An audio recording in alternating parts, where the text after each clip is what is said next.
Well, while I was at it, you know how you walk up to something, you change it, and then never fails, at least 10 or 15 other little changes come into your mind as you keep walking up to it day after day.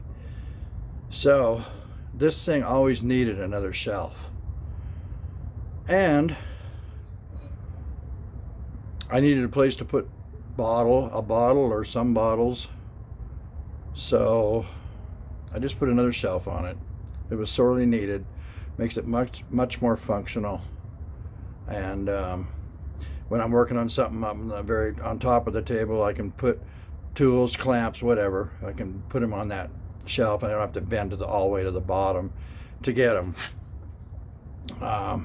Much more area for tools and stuff while I'm doing the job, whatever I'm doing. That is a secondary table.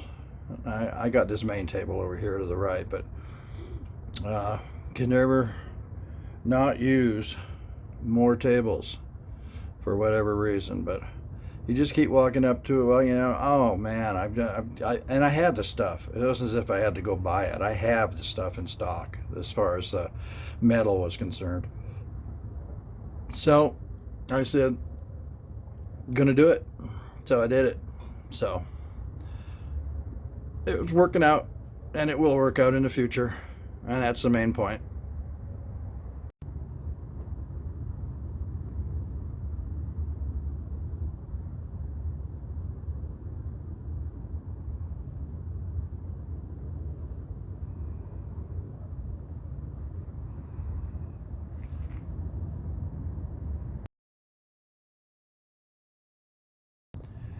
There is another thing around here that's been giving me fits, and that is this Lincoln Pro MIG 175.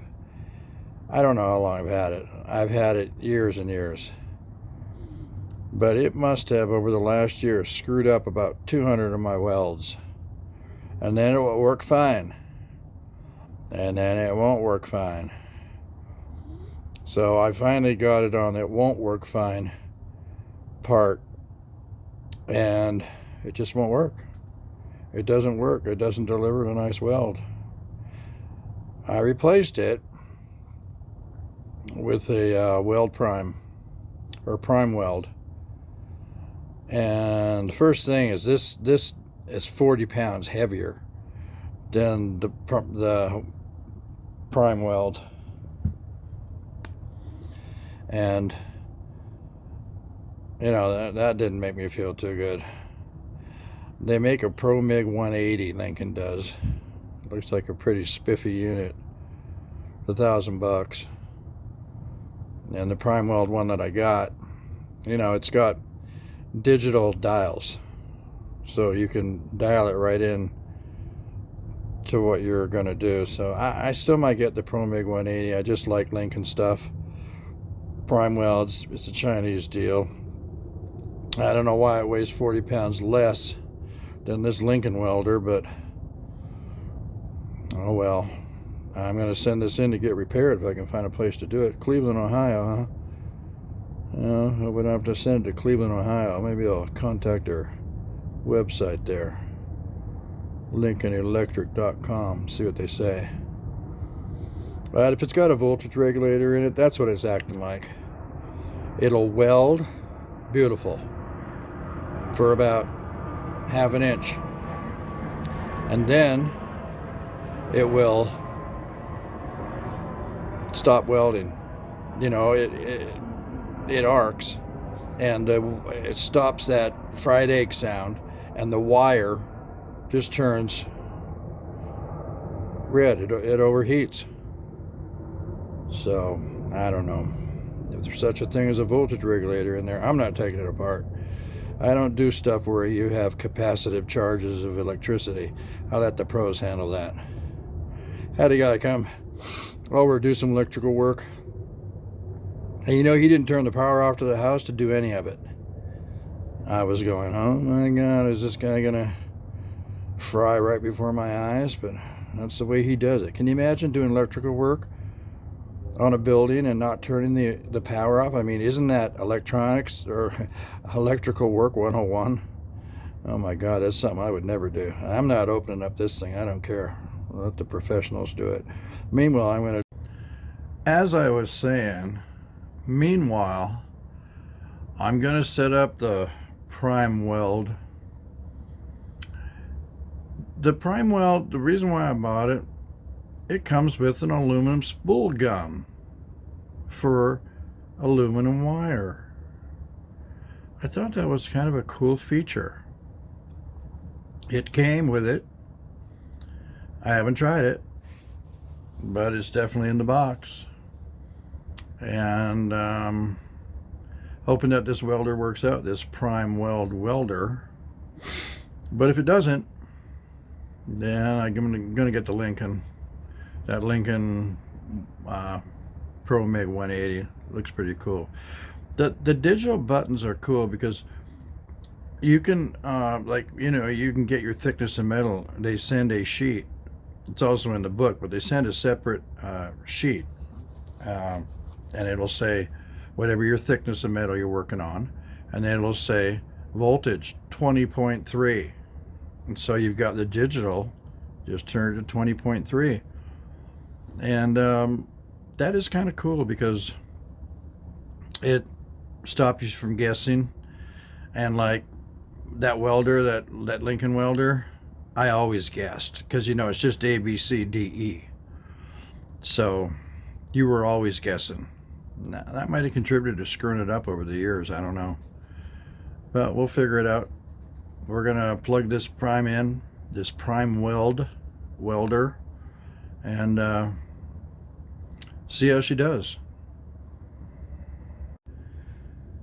Here's that laminated sheet, that welding guide that they send with the Prime Weld 180. And let's take, for example, this 1/8 inch here. 1/8 inch, that's our metal thickness. Come down here to 030 wire. And 19.0 volts. This is volts / inch minutes, which is inch minutes is wire speed. So 19.0 volts. So you dial that in on the front of the welder, and then dial in the wire speed, which is 354. So the digital part of it is cool because it gives you a guide. Now you may change this. You might want it hotter, you might want it slower, whatever your personal preferences are going to be. But it is kind of nice to have that guide. I wish my old welder had that. I wouldn't have been guessing so much, because it's just A, B, C, D, and E, and then your wire speed, just 1 through 10. Now they do have a chart there, and I tried to put it on, like it said E 7.5. So I tried it on E, which is the highest setting, and that's when I really knew, now this is screwed up. So on the top of the guide, they have all the connections for, TIG, stick, flux core. But this is that aluminum. Direct current, electrode positive, and how to hook it up. And I just thought that was a cool feature. You could make your own aluminum boat, but you got to go buy the aluminum. I bought a thin, I don't know, it was thin, like 22 gauge, maybe. Either a 4x8 sheet or a 4x10 sheet, and it was $76 by itself, one sheet. So you start buying aluminum in thickness, you're going to start paying it, but you can make your own damn boat. Go fishing. I wish I fished more than I do. And of course, nothing is really perfect, this ground clamp, just too chintzy. It's got a big strong spring in it, but it's just chintzy. I use the Lincoln Electric Weld company clamp is much more robust, and I believe it'll give a better ground. Oh, time will tell. All right, in putting the gun into the front of the machine, there was a chunk of this orange O-ring sitting right on top of here. So I inspected it and got a chunk out of it that I did by putting it in there. Okay, so I go to my O-ring drawer, and I've got this one, and I've got this one, but this one is right in between those two. I do not have that one. So I went to the old gun, the Lincoln gun, and took this one, this dark colored one, off of here. They're the same size, and that's the one that came with it. It's not, doesn't have a chunk of it. I would rather know now there's a chunk out of that O-ring that's going to leak gas than not. So I put the old one in for now until I can procure this little devil, and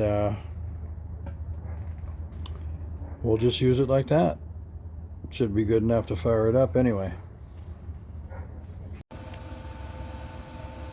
Absolute night and day difference.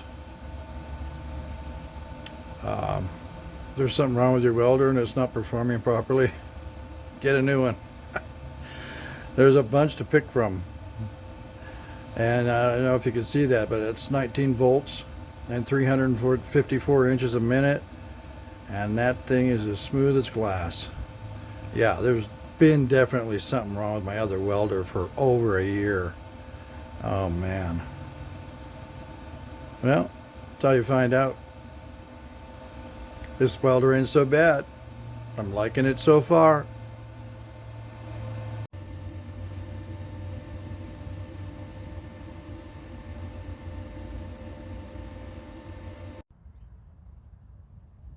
So I see this guy up down at the bar, and I haven't seen him for a while. I said, "How you doing?" Not that great. I said, "Don't you have one in the oven?"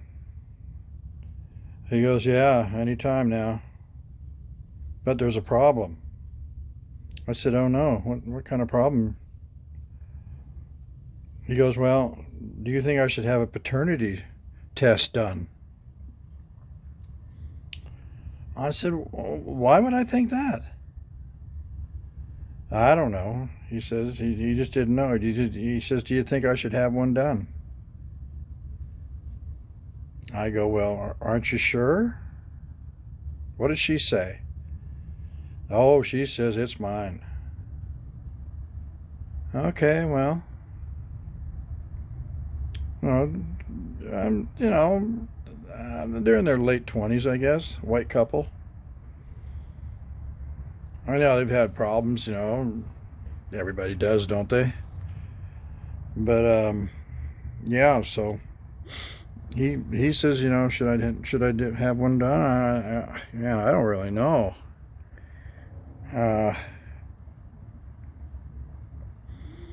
If you're not sure, then absolutely have one done. Now you all aren't married, are you? No, we're not. We're not married. We're going on for like 6 years. Well, I said, if you're not sure, I mean, call a spade and go for it. Go to the doctor, have a paternity test done, and then you'll know. So anyway, I didn't see him for 3 or 4 months after that, and damn if I didn't find out through the grapevine. She had the baby all right. The baby was black.